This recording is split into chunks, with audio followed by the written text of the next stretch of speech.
Shalom, bertemu kembali dengan saya Didit. Di kesempatan kali ini saya akan membahas mengenai Kodeks Sinaiticus. Jadi beberapa waktu yang lalu ada pertanyaan bahwa kenapa kok di Kodeks Sinaiticus ini Injil Markus hanya sampai pada pasal 16 ayat 8. Sedangkan di Alkitab yang sekarang Injil Markus sampai pasal 16 ayat yang ke-20. Nah, ayat 9 sampai 20 dapat dari mana? Nah, mari kita bersama-sama membahasnya. Kodeks Sinaiticus ini ditemukan oleh seorang yang bernama Konstantin von Tischendorf. Jadi dia menemukan naskah-naskah ini di biara Santa Katrina di Gunung Sinai pada tahun 1859. Ini adalah perjalanan yang ketiganya dan dia beruntung menemukan naskah-naskah ini. Dan di naskah-naskah ini berisi kitab Perjanjian Lama dan Perjanjian Baru, semuanya dalam bahasa Yunani.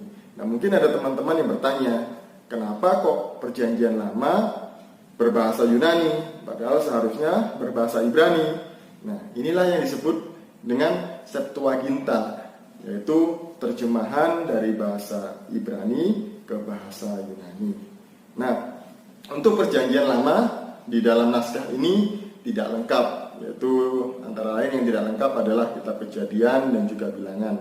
Tetapi di Perjanjian Baru semuanya ada kecuali Injil Markus.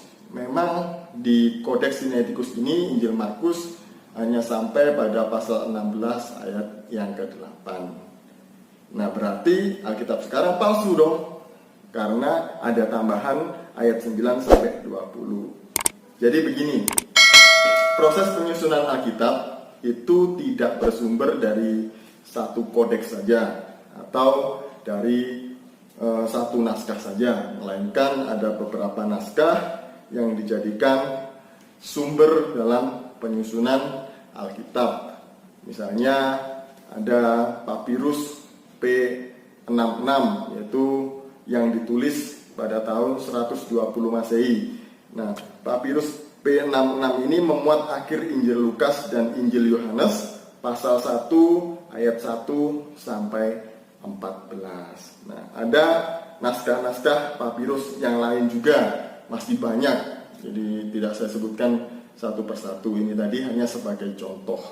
Nah, kalau di naskah yang lain tidak ada, kemudian di naskah yang lain ada, ini dipakai untuk melengkapi satu dengan yang lain. Nah, kenapa kok sampai nggak ada di naskah-naskah ini atau nggak lengkap di naskah-naskah ini? Karena naskah-naskah ini sudah sangat tua, sudah dimakan umur, sudah dimakan zaman. Jadi ada bagian-bagian yang sudah tidak utuh lagi atau tidak lengkap lagi. Namun di bagian-bagian yang lain, di naskah-naskah lain masih ada yang lengkap, dan ini dipakai untuk penyusunan Alkitab ini. Nah, kembali ke Kodeks Sinaiticus, ayat yang 9 sampai 20 tadi dapat dari mana? Kok tiba-tiba ada gitu. Nah, ini didapat dari Kodeks Bizantium. Di sana di Kodeks Bizantium ini sudah lengkap untuk kitab Injil Markusnya, yaitu sampai pasal 16 ayat 20. Jadi diambil kemudian disusun untuk melengkapi Injil Markus tadi.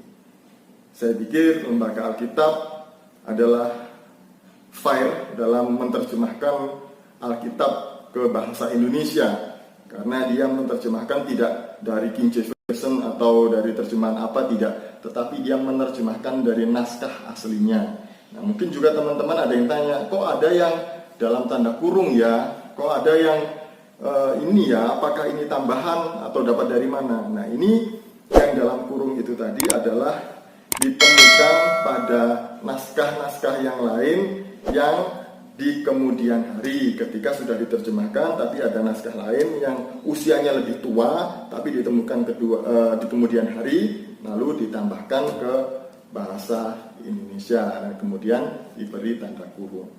Nah, jadi gini ya teman-teman, proses penyusunan Alkitab ini sangat rumit memakan waktu yang sangat lama dengan banyak metode tertentu dalam kanonisasi sehingga tersusunlah menjadi satu Alkitab. Ini jawaban saya. Terima kasih, Tuhan Yesus memberkati kita.